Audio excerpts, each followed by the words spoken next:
All right. Well, hi everyone. I'm back at it starting today.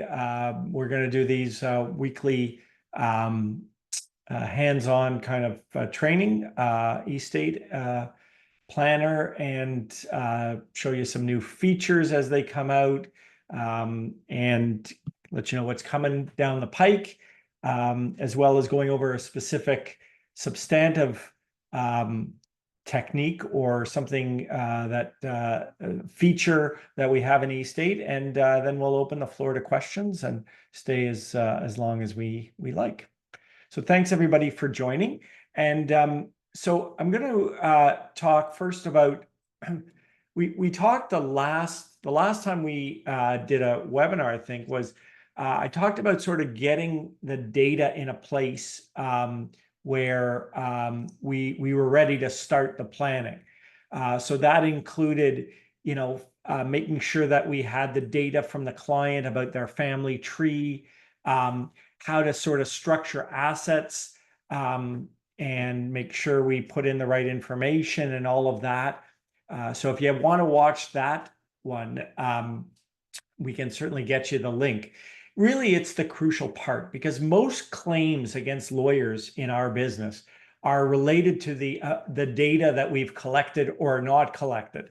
And so one of the things that that webinar did was kind of show you how do I get prepared for a meeting? How do I set up the assets? How do I make sure the people information is there? And sort of what do I talk to my clients about in the data collection part? So I do commend that webinar, and it's I think 15 minutes. And like I always say, you can watch it at high speed, and so you can watch it in about 7 minutes, and that helps. But assuming that we've got all of the data ready, and so usually at the beginning of my planning meetings, I spend the first 10-15 minutes just going over the data with the client, even if I think I've got it all, just sharing my screen with them, and going over the family tree, and going over the assets, making sure that I impress upon them how important ownership is, because ownership, of course, as I've mentioned before, certain types of ownership have built-in wills, like joint ownership. And so when we talk about who owns what, those are very important questions, and we need to dig down on them. So at that point, now I'm ready to talk to the client about the planning. And what we're going to focus on today is the surviving spouse scenario, and how do we go about using eState to talk to the client about that. And as pretty much everybody on the call knows, we've broken eState down into 3 separate scenarios. If the client has a spouse who's not divorced or separated from them, this surviving spouse box and scenario will be available. Okay, so here we are in the surviving spouse scenario, and what I would typically do with the client is I would reiterate the options that a spouse has when discussing planning with their clients. And we have done a webinar in recent weeks about planning for the surviving spouse. And and we have those slides, and you're an eState user, so we'd be happy to share those with you. But what I do is I kind of pull those up on my screen, and I use that to demonstrate the different options that clients have for planning for the surviving spouse. Option 1 is everything to the surviving spouse with no strings, right? That's the classic kind of planning technique. The other 2 options are some or all assets held in a trust for the spouse.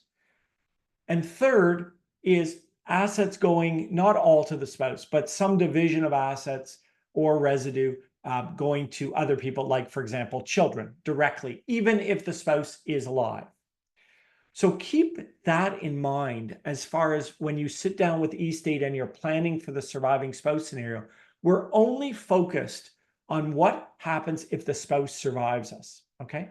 Now, the plan might be, and I've said this many times, the plan might be the same. If nothing is going to the spouse, even if the spouse survives, then the surviving spouse scenario is going to reflect that. okay? Because you're still planning for what happens if the spouse is alive. They may not be getting anything. That's fine. Demonstrate that in eState and plan the scenario accordingly. But we're only planning for what happens if the spouse survives. So how do I typically run that part of the meeting? Well, I almost always start with an E-plan. If I found out from them that, you know, we're doing, when we talk to them, I might start with an E-plan and pick, you know, if they have young kids, I'd pick spouse with younger children or spouse with adult children if they've got adult children. What that does, and I'm just going to demonstrate that. So let's pretend they had, well, I guess these guys have smaller, younger kids. Homer does. So I'm just going to start with this E-plan, but I'm going to concentrate on what it does in the surviving spouse scenario. So this is, as you can see, the surviving spouse scenario.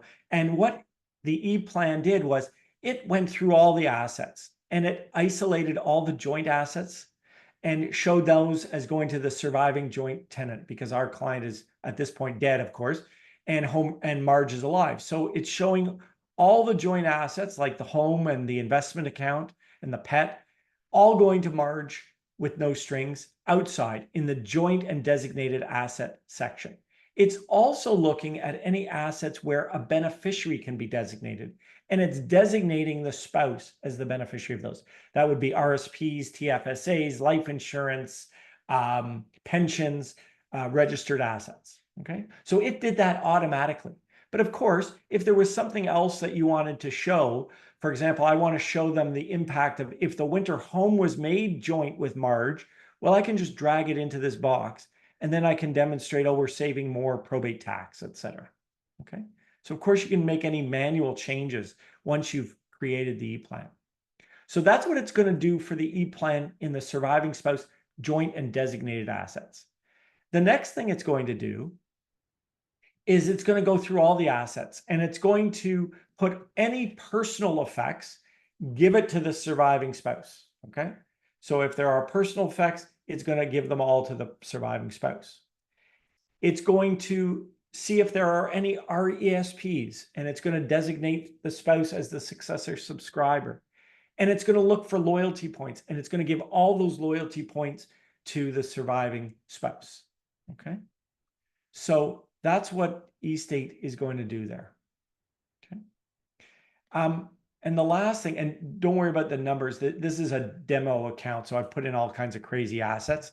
So that's what's going on there.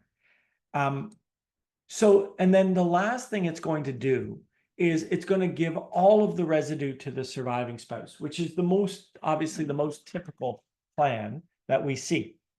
So you don't have to do any of that manually. Okay, it's going to do that always if you use that E-plan. And as you can see, this is your absolute gift to the spouse. The spouse is the sole beneficiary. The gift is an absolute type. It's 100%, and there's no gift over. Why is there no gift over, I ask? That's because we don't need a gift over. This scenario is planning only for the spouse surviving. If the spouse doesn't survive, i.e. a gift over, that's dealt with in the next two scenarios. Okay, and that's why whenever you see it, you're making an absolute gift to a surviving spouse in the surviving spouse scenario, you don't need a gift over when it's an absolute gift. Okay, there's a couple of other things I want to show you. Let's say we wanted to do something manually. So I'm just going to remove this gift. And the client says, yes, I want to give my Rolex watch to one kid. What I did there is I just undid the gift of all the personal effects, just went in here and I said remove, okay? And that put them back in the bucket here. And now I can say, okay, now I want to drag the Rolex watch and give that to my father. And I'm going to give all the other personal effects to Marge, okay? And so that's how I can, again, just the E-plan just sets out the framework. You can change anything you want there. Okay. So I'm just going to remove all these.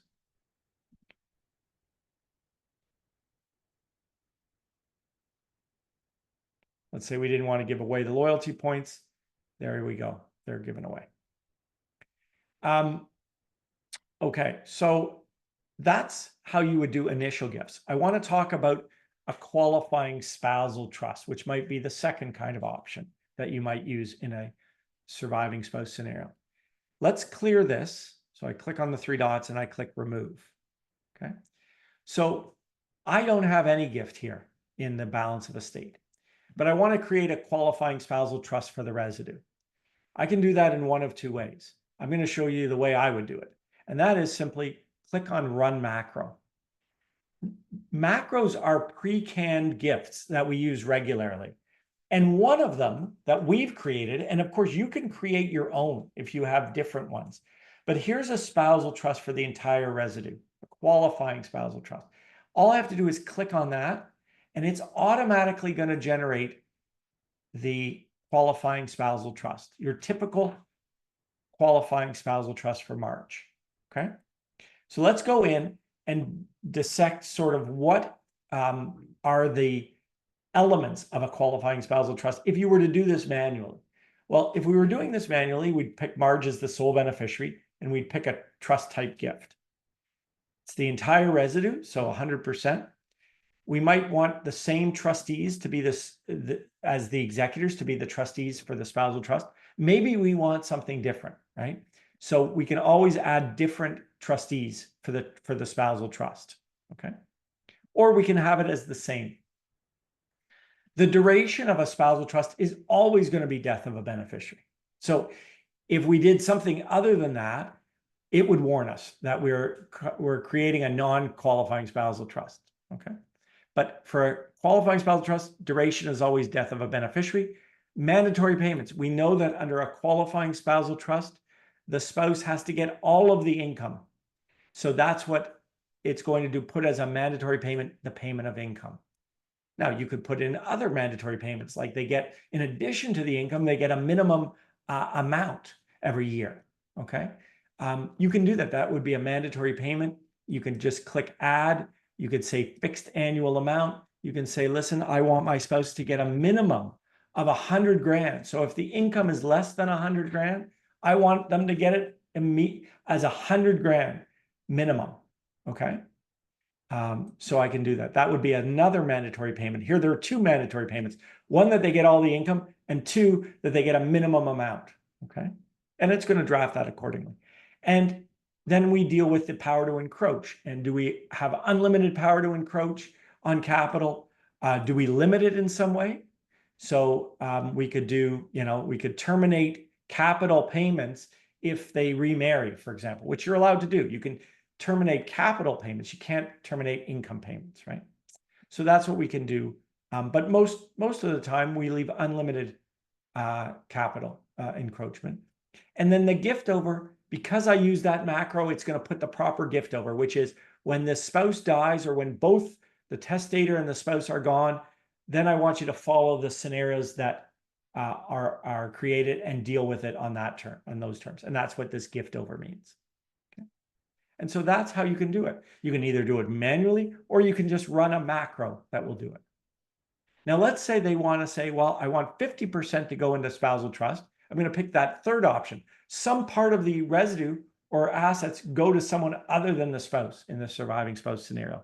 Well, what I would do there is, let's say I want to do 50-50. 50% to the spouse in a qualifying spousal trust and 50% to children.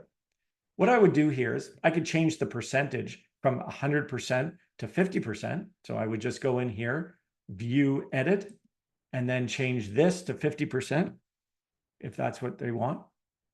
And then I would add another gift and I'd say, okay, I want the children to have the other 50% and then build out whatever kind of gift I want, absolute, trust, whatever it might be, okay? So that's how you could do that as well, okay? And now we have a residue that's 50-50 in the surviving spouse scenario. Again, we're just concerned with what do we want to do if the spouse survives in this scenario. And then we'll move to the second scenario as you're doing your planning. So that's how you plan for a surviving spouse scenario. You have those options of an absolute, a tire residue absolute, a combination of absolute and spousal trust or all spousal trust, or divvy things up in percentages or different assets, specific assets to different people, like we did with the Rolex watch, for example. So that's the planning that we can do for the surviving spouse. Any questions on that topic? And I can explore some more planning in the surviving spouse if you like. Feel free to just unmute and ask any questions.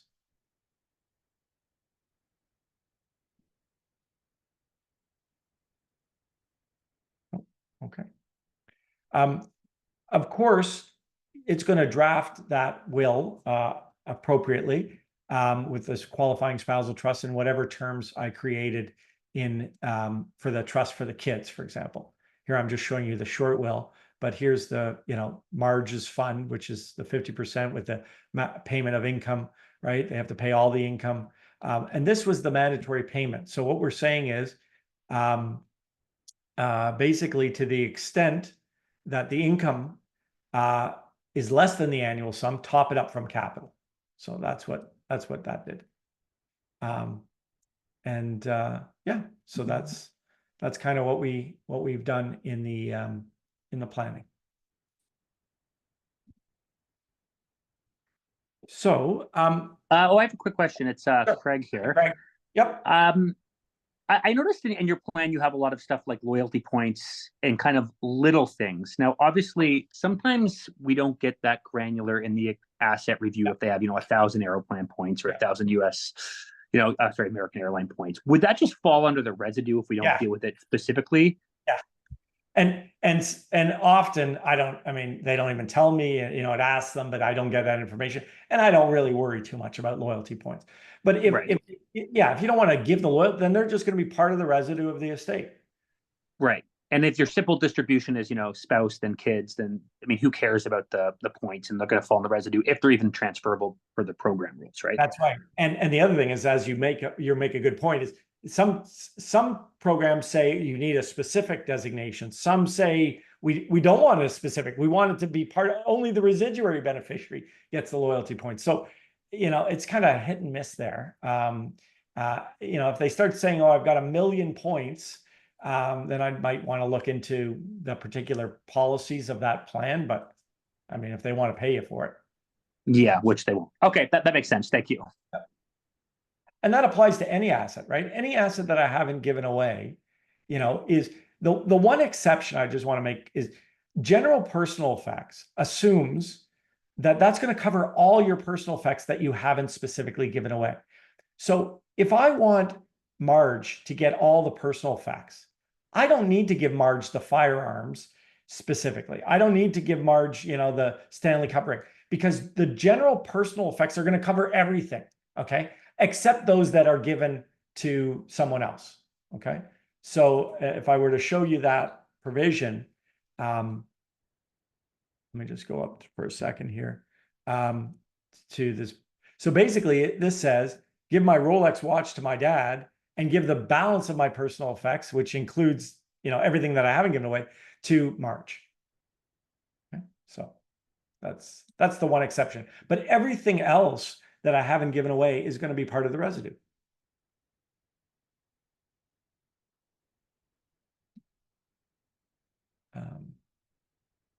Any other questions? Thanks for that question, Craig. That was a great one.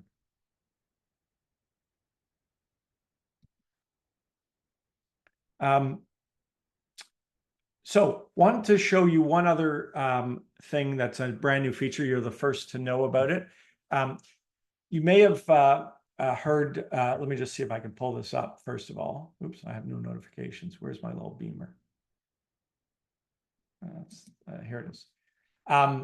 So we added, if you've logged into your portal, you'll see there'll be an update that tells you when we add new features or things that you should know about. We've added a couple of administrative provisions that are optional. We've made them by default excluded, assuming you didn't want to all of a sudden find something that in your document that you didn't know you had. So you can turn these on, but one is the no clearance certificate. I just want to talk about that one really. There's some case law from out west that suggests that a transfer, even an interim distribution without a clearance certificate, could be viewed as a breach of trust. Okay. And you're not entitled to an indemnification from by law. Like, in other words, there isn't an implied indemnification from beneficiaries if you make a distribution without a clearance certificate and then have to go back to them for money because the CRA came back and said, oh, you owe more money. So what we thought was prudent is to give everyone the option to include, excuse me, a clause that addresses that. And so if you went, if you wanted to set that up in your precedent, for example, let's say we're dealing with our single will. Let's say that's the one we use regularly. You can select administrative provisions here. And this is all, instructions are all there in that beamer or that notification. But if you click trustee protection, add content, and click no clearance certificate, that will then produce automatically, when it appears, when you generate the will, this clause. Okay. And this seeks to protect a trustee in making interim distributions, even without a clearance certificate, and saying that they have the right to get an indemnity. So that's the language. And of course, if you have one that you like better, you could put in your own custom one for that clause. And then once you've set that at your firm level, every document, every time you generate a new client, and they'll have that precedent clause appearing in your single will. Let me address Brody's question in a second. So that's and those kind of warnings, by the way, if you're looking for, they usually pop up with a red mark if they're new in this rocket ship. And this gives you instructions on how to add that and those kinds of things. The other addition that we've just made, you'll see a new alert probably tomorrow or later in the week. A bunch of people have asked for boxes, initial boxes in their documents. So at the bottom right corner, where we typically ask the testator and the witnesses to initial, some firms like having boxes there for them. So we now include that. So you would again set up your documents that way. In your precedent, you say, I want to go to the footer option and I want to include initial boxes. And for a will, you're going to include 3 because you'll want one. I mean, assuming you want the witnesses to initial too. Some people don't, some people do, but so we made it an option, but most of us will pick 3 for that. And that means when I generate a single will, it's going to have those initial boxes. So I'll just show you a demonstration of that just so you can see what it looks like. So here's Homer. And because Homer's got his own specified things, I'll just go down here. It will,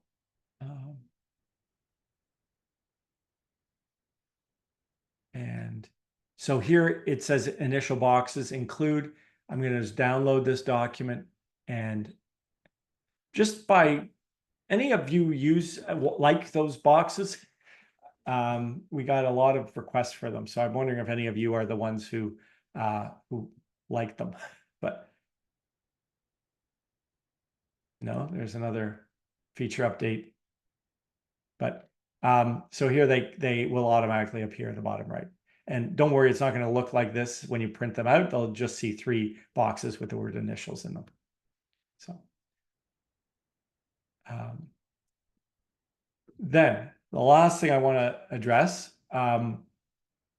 So if you have any questions about how to do that, there'll be a note coming out any day now about instructions on how to do it, but it's in your documents footer. Yes, they are live now. So you got to go to your documents and pick your document that you want to add them to. For example, the short will, I'll just show you, and then you'll see initial boxes. So, Brody, you asked, why do you deal specifically with personal effects instead of leaving it as part of the residue? Here's why. Pretend you're the executor, Brody, of a will that says doesn't deal with personal effects separately. And you've got a beneficiary who, are maybe their children, maybe they're the spouse, but the spouse is incapable. Okay. And you want to sell some, or you want to trash some of the personal effects, and they're not worth anything, but you're going to get in a fight because you just fight because the spouse hates you, and he or she wants to make your life miserable, and say, no, don't sell. I want you to, deal with those personal effects, and I want you to sell them and value them because they're part of the residue. And so you got to get the best price you can. Well, you might not want to do that. And so that's why we put it as a special provision that allows the trustee to either transfer those assets, or to the extent that they exercise their discretion to, if they're of no value, to trash them. You can do it that way. That's why we do it. Some in other jurisdictions, often they don't, but that's why I do it. But of course, you don't have to. So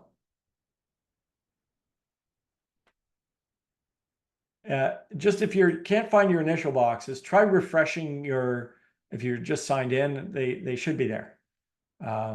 So they're live. I'm right now on what we call production, which is just where everybody logs in, and so it's showing up on mine. So Heather, if you want to stay on for a second after, happy to help. So that's what I wanted to cover this week, and thanks all for showing up and participating. And feel free on Thursday. This Thursday we have a webinar for planning for, I think, children, right? Is that right? I think so. Michaela, you would remember. I don't remember, but we are talking about something interesting. I think it is planning for children. Yeah, I think it's planning for minor and adult children. Right. Yes. Thanks. So we'll talk about the different options on a more substantive basis. But of course, they're all supported in eState if anything we talk about on Thursday. So thanks. Yeah, great. Refresh work. Got them now. Everyone should have them. And it's not a bad idea if you haven't refreshed, like if you log in, you've left your login, every day you should refresh, because we often add new features, and you want to have the latest version. So thanks, everybody. Have a great rest of the week. I hope to see you guys on Thursday, and we'll see you again.